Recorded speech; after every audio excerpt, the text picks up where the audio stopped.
Question for you. Do you know who George Eastman is? If not, you should. Today, I want to talk about George Eastman, the inventor of Kodak.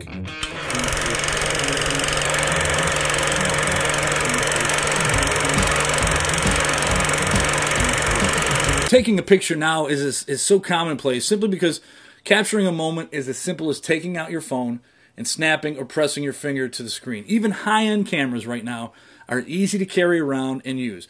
This, in large part, is due to the introduction of the digital camera back in 1989. However, before that, what ruled the world was film roll cameras. And now, before I bring back the spectacular Lily Yokoi, from New York, Julia Meade is going to tell us about the wonderful world of Cameraland. Well, Ed, all America is Cameraland, and it's yours just for the picture taking. For some, Cameraland is a far-off lake where the boats go whizzing by. For others, Cameraland is their own front yard where the kids go whizzing by. In fact, Cameraland is all around you, wherever you go, whatever you do, and it's full of the fun that won't stand still.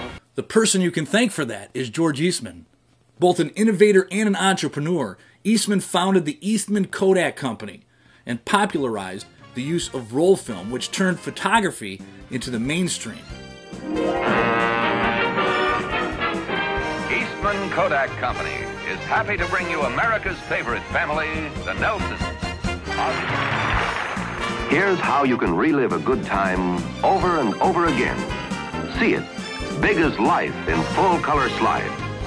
The newest, smartest way to take color slides is with a stylish Kodak Signet 40 camera. You'll wear it proudly, everywhere you go. Just aim, focus, snap. It's as easy as that.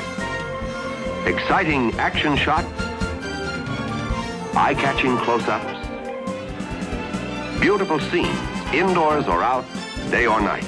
You can take them all in rich, beautiful color. In 1880, a 24-year-old Eastman was planning a trip to Santo Domingo. One of his friends said, hey, you should take some pictures of your adventure and just document it while you're out there. So he went out and bought all the equipment, but when he did that, he realized not only was it expensive, but it was hard to move around. The big thing, though, it took too long to take one picture. You ever notice in those old photos?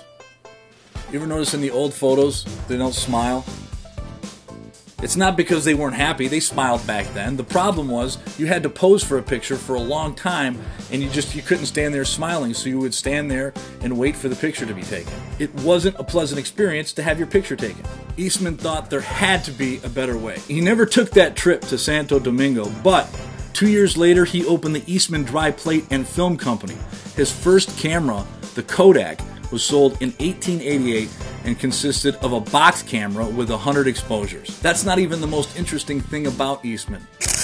George Eastman never married, but yet he built and lived in this 30,000 square foot mansion in Rochester, New York until he died at the age of 78 in 1932. Here he entertained friends, held private music concerts. Today, a portion of the mansion has been turned into the George Eastman House International Museum of Photography and Film and is open for tours. So I highly recommend you get out to Rochester and check this place out. Upon his death, his entire estate went to the University of Rochester. So people continue to benefit from George Eastman. Some more fun facts. Eastman is the only person that has 2 stars on the Hollywood Walk of Fame in the same category. For his invention of film, he has 2 stars, Hollywood Walk of Fame, so that's kind of cool. If you want to know more about George Eastman, I recommend you take the trip to Rochester, New York, and visit the George Eastman House. Highly recommend you take the tour. Also, if you like this video, please feel free to share it and tell your friends about it. Leave a comment below and subscribe to my YouTube channel. And as always, check out all my movies and other videos at ronrobinsonstudios.com. Thanks for watching. Oh, and one more thing. Just because you can take a selfie every 3 seconds doesn't mean you should.